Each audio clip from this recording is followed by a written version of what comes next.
Bienvenue sur Médian TV Africa, bienvenue à votre rendez-vous de la mode. Nous sommes ravis de vous retrouver. La mode, industrie de créativité et moteur de croissance. La mode, c'est aussi l'originalité, mais encore plus de la simplicité. Des éléments appréciés au défilé de la 5e édition du Festival international de la mode d'Abidjan. Un défilé auquel a pris part notre invité du jour, Alain Zoré, plus connu sous le nom de Alain Zo. Mais avant de le recevoir, je vous propose de suivre ce reportage signé Thomas Eouman et Joseph Zécré. C'est dans la magnifique commune de Koumassi, autour de la fontaine de l'Espérance, que le styliste Stéphane Mambo a dévoilé le grand show de l'édition 2021 du Festival international de la mode d'Abidjan. Des mannequins qui déambulent sur la grande scène avec en fond des jets d'eau. Dans cette atmosphère chaleureuse, les créateurs ont transporté hors du temps dans un décor d'exception.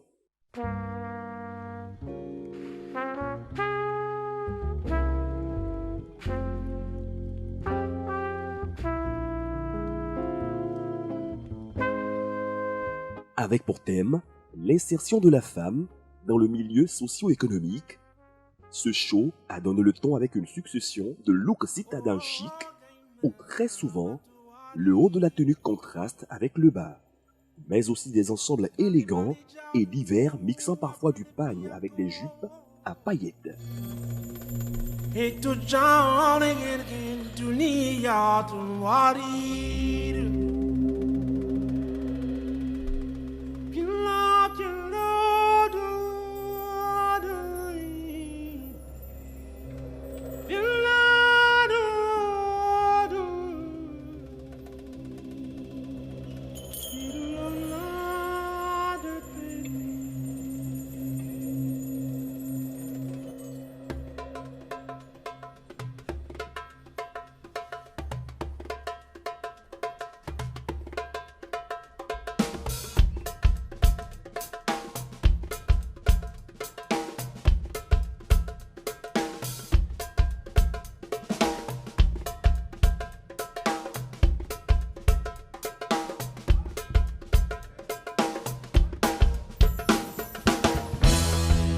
Dans l'ensemble, les silhouettes étaient relativement classiques. Chaque modèle a défilé dans des assortissements. On retrouvait quelques imprimés animaliers, fleuris, qui égayaient certains des looks. Côté accessoires, des colliers tendance faits de pagne et des mèches transformés en tenue de plage.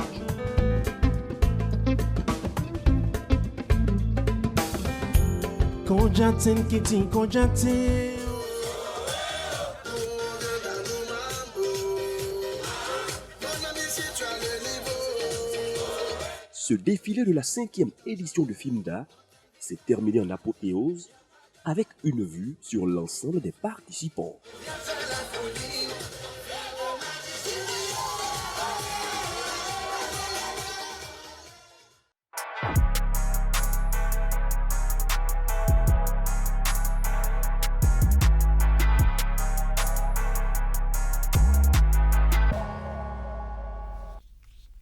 Après un passage à l'école internationale de formation professionnelle Michel Yakis en stage de perfectionnement chez Freddy Création, il participe à plusieurs événements de mode.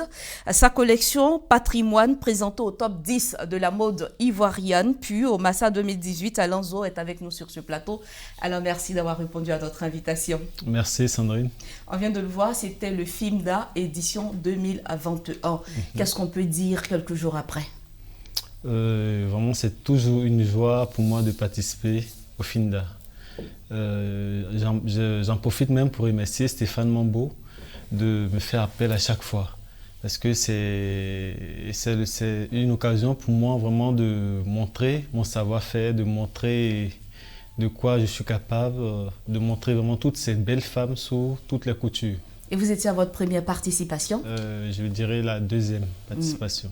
FIMDA 2020 et FIMDA 2021. Ouais, c'est ça. Alors, ce soir-là, on vous a vu présenter une très belle collection et on va partir découvrir ensemble votre prestation. Pas de souci.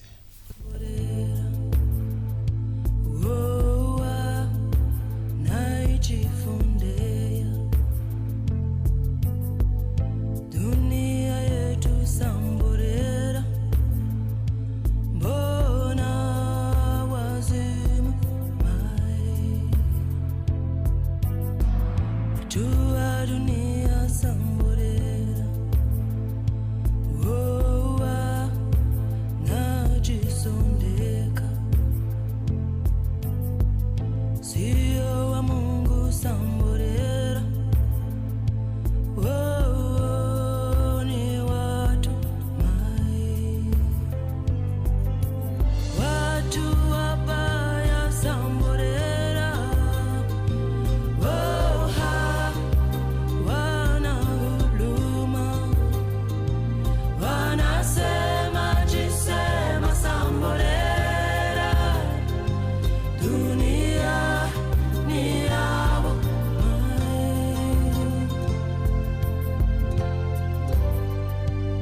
très belle collection avec des motifs animaliers. Alain, pouvez-vous nous présenter brièvement la collection de ce soir du FIMDA?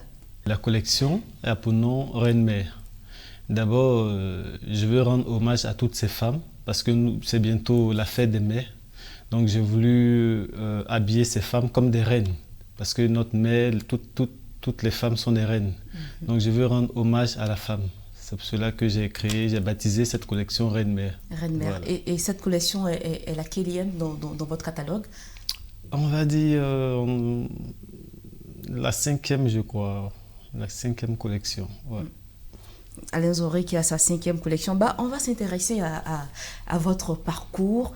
Dites-nous, comment avez-vous su que vous devriez faire de la mode? Tout est parti à partir, on va dire, quand j'étais en classe de terminale.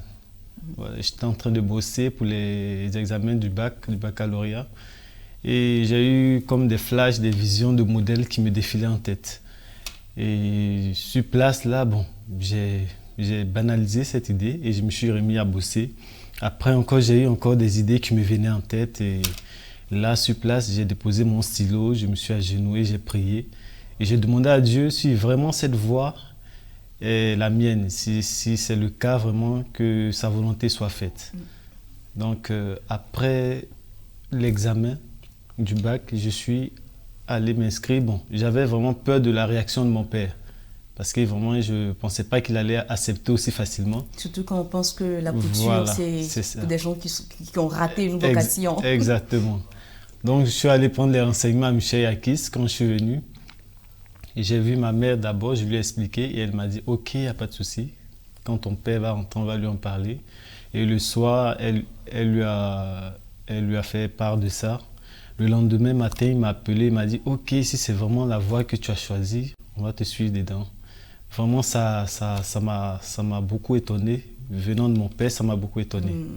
Donc, je me suis vraiment armé de courage pour pouvoir être là aujourd'hui. Et ça vous fait combien d'années dans la couture?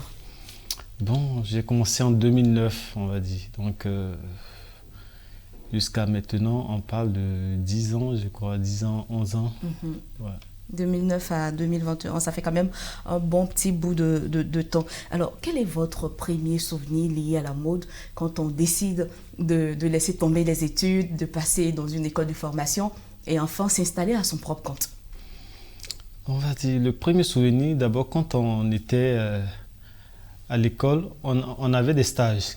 Quand il y avait des grands défilés de mode, l'école nous envoyait en stage pour soutenir les grands stylistes tels que les Gilles Touré et autres, c'est-à-dire essayer d'habiller les mannequins. Et vraiment, on était émerveillés. Quand on voyait Gilles Touré et tout ça, vraiment, c'était mon tout premier. Ma toute première fois de voir Gilles, vraiment j'étais émerveillé et je n'osais même pas l'approcher. Mes amis me disaient mais va. C'est une icône. Voilà, donc je n'osais pas l'approcher parce que vraiment c'était à partir de ces collections que j'avais appris à dessiner. Donc ce monsieur-là, c'est quelqu'un, on va dire, qui a bouleversé la jeunesse dans le milieu de la mode.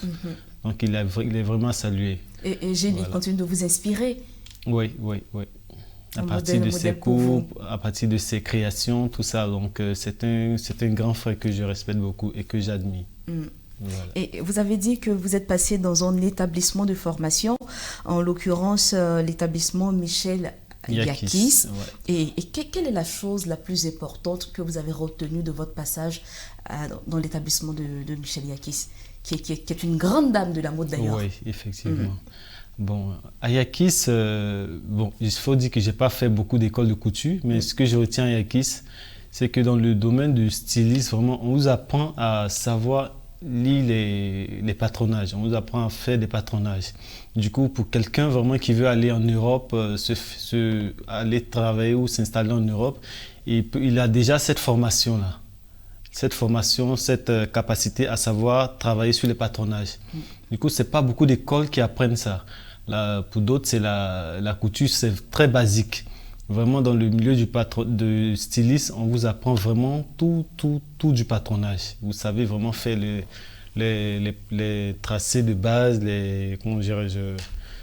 Vous avez vos thèmes techniques. Voilà, vous pouvez vous retrouver dans tous les thèmes techniques. Et c'est ce qui vraiment m'a plus marqué, c'est ce qui m'a plus encouragé à rester. Et quand vous avez fini cette formation, est-ce qu'il a été facile pour vous de pouvoir vous installer? Bon, vraiment, quand on finit la formation, c'est pas, on n'a pas vraiment toutes les capacités. Il faudrait aller sur le terrain. C'est vrai, on a fait de l'école, mais il faudrait aller sur le terrain, essayer de voir un peu comment ça se passe dans un atelier. Du coup, moi, j'avais demandé à Freddy N encore d'aller faire un autre stage là-bas, mais là, j'ai pas duré. Parce que quand j'étais chez lui, après 2 mois de stage, j'avais eu ma première commande de robe de mariée. Et là, j'ai vu que j'avais vraiment pas le temps pour confectionner la robe. Donc, je suis resté à la maison. Et c'est parti de là. Comme ça, je suis resté au devant et je me suis installé à la maison. Et les clientes venaient petit à petit, comme ça. Et quel genre de couture faites-vous? On va dire la haute couture. Voilà. Parce que vraiment, les coutures sont très sophistiquées et très compliquées. Voilà. Alain Zon, comment définirez-vous le style de vos collections? Vous avez 5 collections. Si on doit définir chacune de vos collections, qu'est-ce qu'on peut dire? Mes collections sont vraiment classiques et qui tirent beaucoup sur le traditionnel.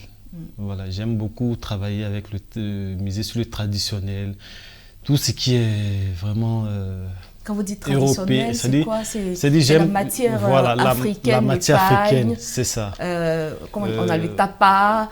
Exactement. J'adore mélanger tout ça, c'est-à-dire essayer de rendre ça dans une forme classique.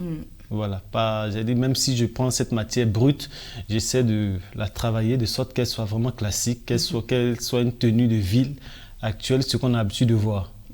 Voilà, j'aime pas vraiment trop travailler les tissus, les soies, ça fait vraiment européen.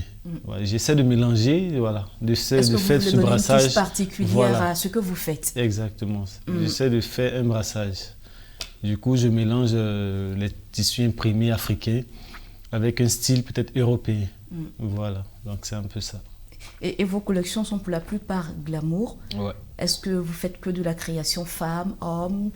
Expliquez-nous un peu. Donc, je fais un peu de tout. Je fais femmes, hommes, enfants. J'habille toutes les personnes vraiment qui désirent vraiment être glamour. Et quand je fais sortir une collection, ce n'est pas tout le temps que je fais sortir une collection, mais quand je fais sortir une collection, elle est beaucoup travaillée, beaucoup sophistiquée. Quand vous dites que c'est pas tout le temps, il y a l'intervalle, c'est combien d'années, combien de mois? Une personne peut faire sortir 2 collections par an. Moi, je peux faire sortir peut-être une collection sur 2 ans. Parce que vraiment, les collections demandent beaucoup de réflexion. Je ne veux pas faire sortir des trucs qu'on a l'habitude de voir.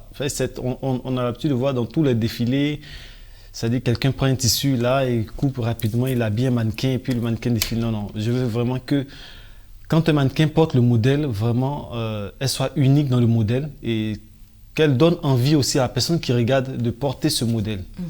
Voilà, et d'être unique à son tour. C'est ça. Alors, vous voulez que les gens se sentent uniques. Uniques dans le modèle. Dans le modèle. Ce qui revient forcément à des créations qui ne se retrouvent pas partout sur le marché. Exactement. Alors, est-ce que il vous arrive de collaborer avec des gens pour la promotion de vos collections, pour la confection? Pour la confection, quand vous dites collaborer, c'est... Est-ce qu'il y a des personnes qui interviennent dans la chaîne de création de vos collections? C'est vous-même qui les faites? Vous travaillez avec des apprentis dans votre atelier? Oui, ça se passe comment? Oui. Je travaille avec une équipe. J'ai mon équipe, mais toutes les coupes sont faites par moi. Voilà, vu que j'ai fait l'école de formation, tout est fait sur patronage. Et on a des personnes qui sont spécialistes dans les dentelles, spécialistes dans la soie. D'autres sont spécialistes dans la décoration. Donc, c'est toute une équipe. Voilà, donc quand on veut commencer une collection, voilà, on essaie de briefer tout sur le style qu'on doit apporter. Chacun peut apporter son idée, mais vraiment l'idée finale, voilà, c'est moi qui Est-ce que vous êtes, Alain, de la tranche de ces stylistes qui disent aujourd'hui qu'il faut aller vers le prêt-à-porter? Parce que le prêt-à-porter n'est pas aussi évolué, enfin développé ici chez nous. Bon, c'est vrai que le prêt-à-porter rapporte beaucoup d'argent. Mais moi, je fais du prêt-à-porter et je fais le sur-mesure. Donc, je ne vais jamais me détacher du sur-mesure. Parce que tout le monde ne peut pas porter aussi du prêt-à-porter. Une femme qui veut se sentir belle, unique, dans une cérémonie, ne va pas forcément aller dans une boutique pour se prendre une robe que tout le monde peut avoir. Elle va forcément... Mais il y a des pièces uniques aussi dans les boutiques. Oui, il y a des pièces uniques, je n'en disconviens pas. Mais forcément, il y a des tenues que le styliste peut apporter, des créations uniques par son style. Elle peut aimer le style, elle peut d'abord aimer le style du styliste. Par contre, comme la collection que j'ai présentée, ce sont des tenues imprimées. On ne peut pas trouver ça en boutique. Donc, si elle veut, par exemple, se rendre dans un grand dîner, elle pourra, c'est-à-dire, me contacter pour faire du sur-mesure. Justement, parlant de cette collection, c'est votre dernier né? C'est une collection qui existait? Alors? Non, ça c'est une collection, c'est la toute dernière que j'ai fait pour le Finda. Voilà. Et cette collection, quels sont vos projets pour cette collection Reine-Mère? Bon, vraiment, j'envisage beaucoup tourner avec Reine-Mère, mais elle n'est pas complètement finie parce que nous sommes déjà à 7 pièces. Je vais compléter encore jusqu'à 10 pièces au maximum, voilà, pour essayer de tourner un peu parce c'est le tout premier défilé que nous avons fait. Donc, j'envisage vraiment faire encore d'autres défilés, d'autres shootings. Et aussi, voilà, présenter les pièces, voilà, à toutes celles qui veulent être uniques. Aujourd'hui, quand on décide de tout balancer et se lancer dans ce métier, est-ce qu'on peut dire que c'est un métier qui nourrit son homme? Est-ce que c'est un métier noble? Oui, c'est un métier qui nourrit son homme et c'est très noble. Parce qu'on a plusieurs branches, on peut se lancer dans le prêt-à-porter, on peut se lancer vraiment dans le sur-mesure. Et celui qui fait les deux ensemble, vraiment, je pense qu'il arrive vraiment à s'en sortir. Ce métier est très noble, surtout quand vous avez vraiment suivi une bonne formation. Ça, il n'y a rien à dire. Mais quand vous avez fait une formation sur le tas, vraiment, c'est un peu difficile parce que vous avez de mauvais rendus. Les clients se plaignent de votre couture, les finitions, tout ça. Donc, je pense que pour quelqu'un qui a suivi une bonne formation, il peut s'en sortir. Quels sont vos rapports avec les devanciers, vos aînés dans le métier? Bon, il faut dire que j'ai de bons rapports, mais je ne suis pas beaucoup attaché à tous ces dévanciers. Mais néanmoins aussi, je suis dans ma bulle. Voilà. On va dire que je pense que c'est ça. Je suis dans ma bulle. Je ne vais pas vers eux, donc j'ai pas de soucis. Voilà, avec ces personnes. Et moi, je les respecte, mais bon. Vous êtes dans votre bulle, pourtant on sait que c'est un monde, il faut le réseautage. Voilà, c'est ça. Et comment vous arrivez à vous en sortir si vous n'êtes pas aussi proche des aînés qui sont déjà dans ce domaine-là? Bon, il faut dire que ce n'est pas aussi facile d'approcher ces aînés, parce que quand tu as tellement de renommée, essayer de te frotter vraiment, c'est-à-dire tout le monde essaie de faire ça. Donc tu te dis encore, voilà, quand tu vas essayer de faire, bon, on te met sur une liste d'attente là. Du coup, moi je suis quelqu'un vraiment de beaucoup réservé, beaucoup timide, mais bon, j'aime avancer selon mes moyens. Voilà, et si une opportunité s'est présentée à moi, je rendrai gloire à Dieu. Mais pour dire que j'irais trop me frotter aux dévanciers, vraiment, c'est pas vraiment votre tasse. Voilà. Alors, Alain, qu'est-ce que vous aimez finalement dans ce métier? Bon, dans ce métier, voilà, j'aime habiller la femme. J'aime surtout les challenges, les défis. Quand on me donne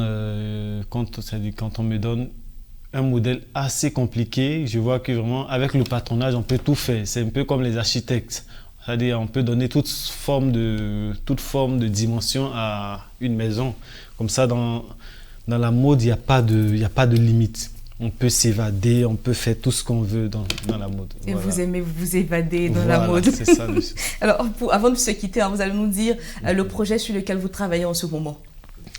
Pour le moment, voilà, le projet actuel que j'ai, c'est sur la boutique. Voilà, je compte pour le moment à ouvrir une boutique, mais bon, ça c'est un projet sur lequel je suis en train de travailler d'abord. Mais actuellement, c'est la collection qui est mon projet final. On va dire, je compte vraiment défiler, je compte vraiment tourner un peu avec cette collection. Voilà, comme comme c'est la femme africaine. Exactement. Essayer de tourner un peu et puis voilà, on verra ce que l'avenir nous réserve. Nous, on vous souhaite très bonne chance avec cette nouvelle collection baptisée Reine Mère. Alors, merci. Alain, c'est donc la fin de cet entretien. D'accord. Merci d'être passé sur notre plateau. C'est un plaisir. Plaisir partagé. Je rappelle également, Alain, que vous êtes un styliste et modéliste. Oui. Et merci à toute mon équipe, à la régie, Stéphane Chapchet, Fares Sakora et Mike Yao. À vous, chers téléspectateurs, on se dit à très vite pour un autre numéro.